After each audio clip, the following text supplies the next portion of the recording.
Hello students, this is our new material for today and this week, and it's talking about the idea of conditional probability.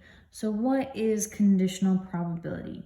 This is saying if we already know something,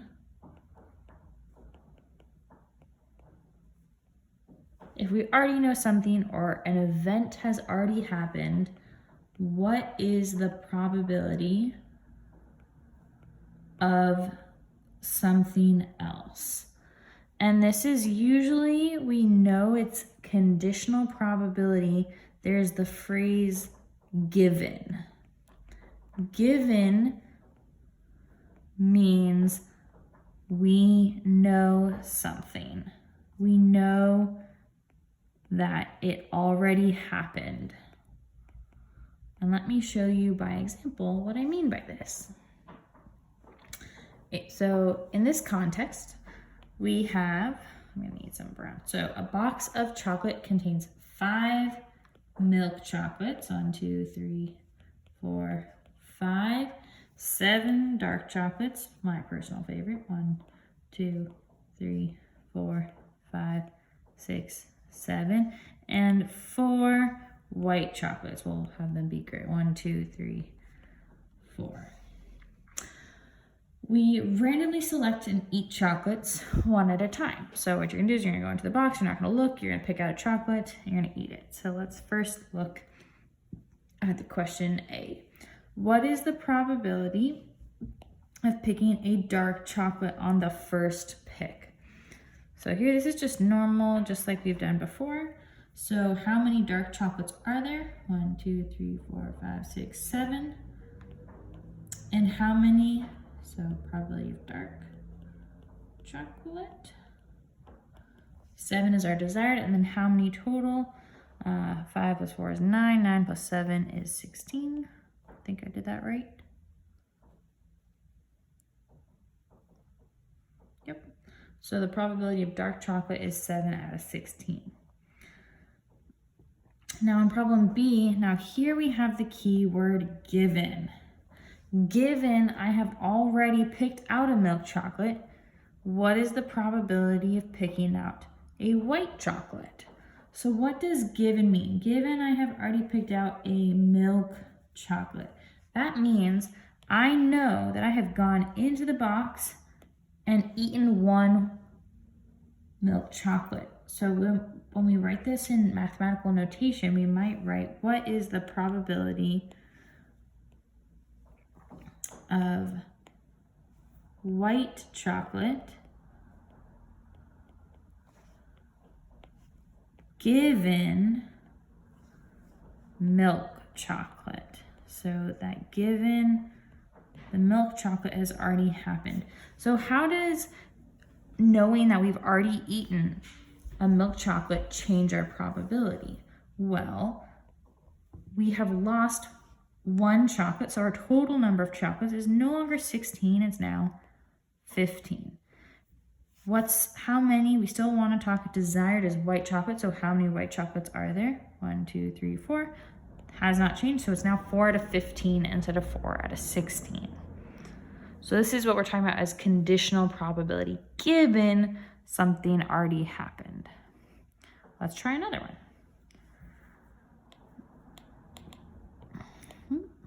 Given I have already picked out a dark chocolate. Now let's go back to our original chocolate box because it's a new problem. Given I have already picked out a dark chocolate, what is the probability of picking out a milk chocolate? So milk chocolate is still our desired, so probability of milk given, what do we already know? We picked out a dark chocolate. So we're gonna get rid of one of the dark chocolates. This changes the total number of chocolates to 15, but there are still 5 milk chocolates, so 5/15.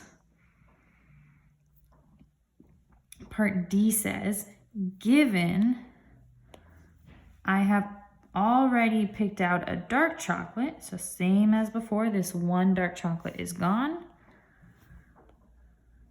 what is the probability of picking out a second dark chocolate? And here is where things might get a little bit different. So probability of dark chocolate given we picked out a dark chocolate to begin with. So how many total chocolates do we have? 15 now because we ate one. And how many total dark chocolates do we have? 1, 2, 3, 4, 5, 6. One less because one dark chocolate has already been eaten.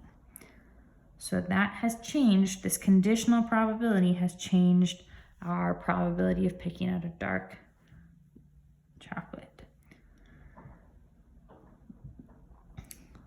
Now, previously we have seen the word given in the beginning of each sentence, but it might also come up in the middle of a sentence like this. What is the probability of picking out a dark chocolate given I have picked out a white chocolate before? So if we're writing our probability notation, what do we want? Probability of dark given we picked out a white chocolate. So if we go back to our diagram, we have picked out a white chocolate this time and we want dark. So how many in total do we have? 15, one less than we started with. And how many dark chocolates do we have? Still 7 that we started with. And now in F here, this is not explicitly conditional probability. There's no word given. So if we read this out loud, we'll see the lack of the word given. What is the probability of picking out 2 dark chocolates in a row? So what this is actually asking for is probability of dark chocolate and then dark chocolate again. And previously we have talked about how and probability means we're going to multiply. So what is the probability of picking out a first dark chocolate? There were 16 chocolates total and 7 dark chocolates. Times, so this is our first pick is dark chocolate, times, so this is the and part, the probability of the second pick. So on the second pick, we're gonna have fewer chocolates. So we ate 1, so 15, and then dark again. So we don't have 7 dark chocolates. Now we have 6 because we have eaten 1. So we're gonna multiply across. 7 times 6 is 42. And then let's use our calculator to see what 16 times 15 is. 240. So the likelihood that we pick 2 dark chocolates in a row is, well, that looks quite small. Well, definitely less than half. Not likely. So this is a start to conditional probability in one scenario. Let's do one more scenario together, and then you're going to try a couple on your own in the Desmos activity. So we have done this same context before last week in the how to make a two-way table, but here we're going to add in a couple of questions that are conditional probability with two-way tables. And this is an important video part to watch because I'm going to show you how to mark up a two-way table to help you with conditional probability. So a survey was conducted on 113 students. So that's our total. There are 55 students who play instruments and 40 who play sports. Of the students who play an instrument, so that's these kiddos, 39 do not play a sport. So what we need to see how many students are left here, here, here, here, and here. And I encourage you to pause the video for a moment and to calculate these yourself. So I'm going to start by finding this one. That's just 113 minus 40. oops, minus, there we go, 73. And then I'm going to find this one next. That's 113 minus 55, 58. Then I will find this one, 55 minus 39, 16.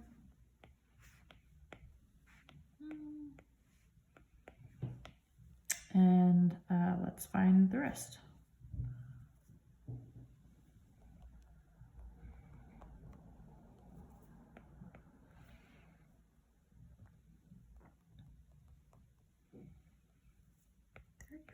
Okay, so now that we have filled into a table, now we can work through some of the questions. So what is the probability that a student plays an instrument? So plays an instrument total, that's our 55 out of total population.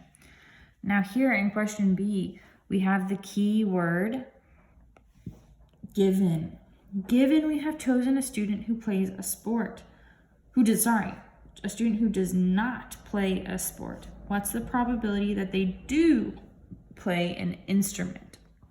So here we're gonna go to does not play a sport. And we're only looking at these 73 students.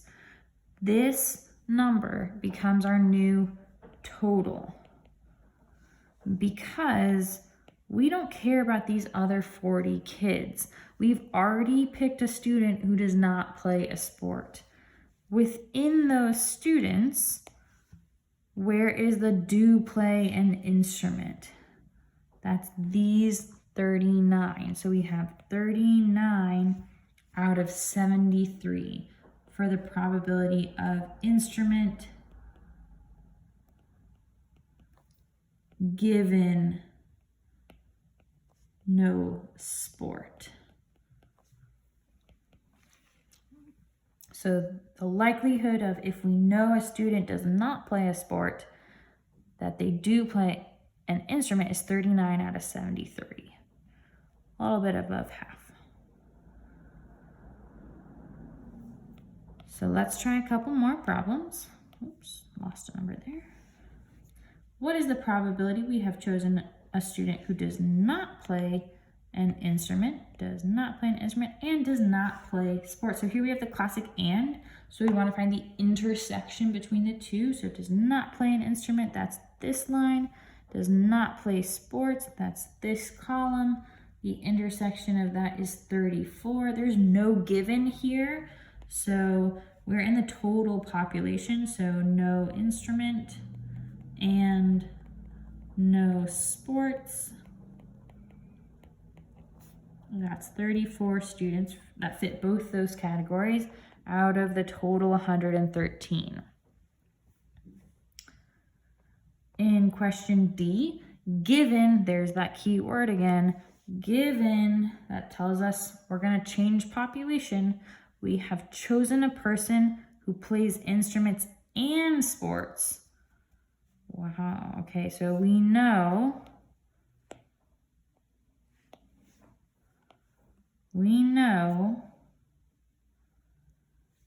that the person plays instruments and sports. Wow, okay. So that must be those 16 people, the only people who do both instruments and sports. So that's a total of 16 people. What's the probability the person does not play sports? Well, do any of those 16 people not play sports? No, so 0. We're looking in that overlap. This 16 becomes our new total. Those are the only people that we're looking at. And that's it.